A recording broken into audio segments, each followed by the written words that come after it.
Banjir Selangor 2021. Kejadian banjir yang berlaku di Selangor pada 21 Disember 2021 iaitu pada hari Jumaat membuatkan orang ramai, terutama sekali penduduk tempatan, hilang tempat perlindungan serta sumber pendapatan.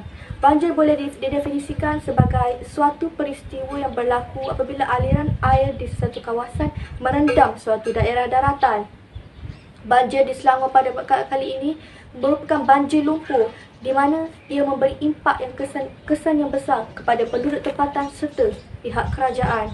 Kemusnahan yang berlaku pada harta benda menyebabkan penurunan ekonomi negara. Namun begitu, kemusnahan tersebut bukan sahaja melibatkan penurunan ekonomi negara, malah juga kehidupan sesebuah institusi kekeluargaan. Hal ini dipercayai kerana banyak kes kematian yang berlaku di kalangan ahli keluarga mangsa banjir yang menyebabkan daripada fenomena banjir tersebut.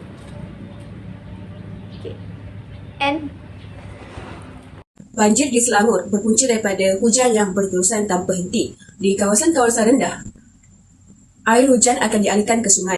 Kawasan tanah rendah telah ditebus guna dengan mengambil tanah daripada kawasan bukit. Ada juga anak-anak sungai yang ditebus yang dijadikan tapak bangunan. Aktiviti seperti ini merupakan faktor penyebab berlakunya banjir kilat kerana apabila hujan turun, air akan mengalir dari kawasan bukit ke kawasan yang lebih rendah dan kemudian bertakung. Kelamaan, air akan bertambah dan banjir kilat akan berlaku. Hakisan sungai yang kerap berlaku juga boleh menyebabkan banjir kilat.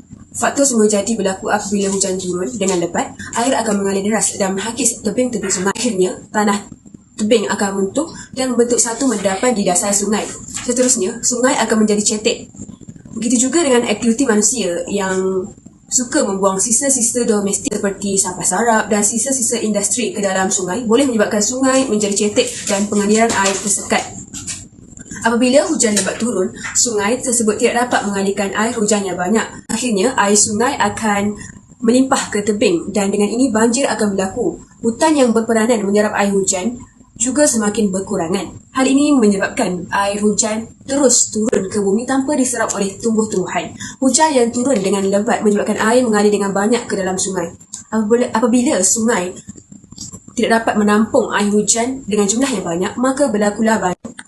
Masalah banjir kilat yang sering melanda di bandar pula disebabkan oleh kekurangan sistem perparitan yang sempurna. Parit yang dibina terlalu kecil dan cetek serta sering tersumbat. Apabila berlaku hujan lebat, parit tersebut tidak dapat menampung sejumlah air yang banyak, maka air akan melimpah keluar dari parit menyebabkan banyak banjir kilat berlaku.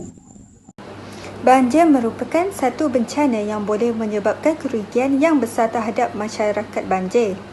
Akibat banjir, banyak nyawa manusia dan juga haiwan melayang di seluruh dunia. Kesan banjir di sesuatu kawasan juga mungkin berbeza mengikut topografi. Namun, kemusnahan harta benda awam serta kehilangan nyawa pasti akan membawa kesan negatif terhadap kesihatan manusia, terutamanya mereka yang terkesan secara terus dengan banjir. Dari segi jangka masa pendek, masa banjir terdedah dengan risiko jangkitan, luka, hipotermia dan juga gigitan serangga serta haiwan berbisa semasa banjir. Dalam masa yang sama, mereka terdedah kepada penyakit bawaan air yang boleh menyebabkan cirit-birit. Banjir bukan lagi satu fenomena alam yang asing di telinga kita, namun begitu banjir besar yang melanda Selangor pada tahun 2021 telah mengejutkan dan menjejaskan ramai pihak masyarakat. Sebagai langkah perlu diambil demi mengekang berlakunya banjir besar di masa hadapan.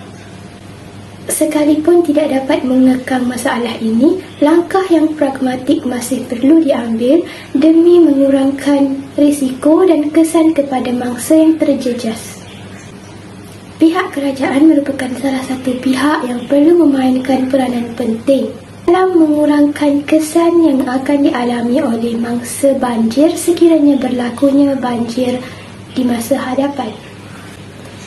Pihak kerajaan, khususnya kerajaan negeri, perlulah berbincang tentang punca berlakunya banjir besar ini, terutamanya yang berlaku di negeri Selangor pada hujung tahun lepas. Banjir ini mungkin kesan daripada limpahan sungai atau longkang yang tersumbat. Ahli Parlimen Tanjung Karang, Tan Sri Noh Omar berkata, Pihak Kerajaan Negeri Selangor perlu membuat perbincangan bersama Kerajaan Persekutuan dalam mencari punca berlakunya banjir yang melanda negeri Selangor pada hujung tahun 2021. Pihak kerajaan juga merupakan salah satu pihak yang perlu memainkan peranan penting dalam mengurangkan beban yang ditanggung oleh keluarga yang terjejas. Sebagai contoh, pihak kerajaan boleh memberi sumbangan makanan, pakaian kepada mangsa yang terjejas demi mengurangkan beban yang ditanggung oleh mereka. Sekian daripada saya tentang peranan pihak kerajaan terhadap isu banjir yang berlaku.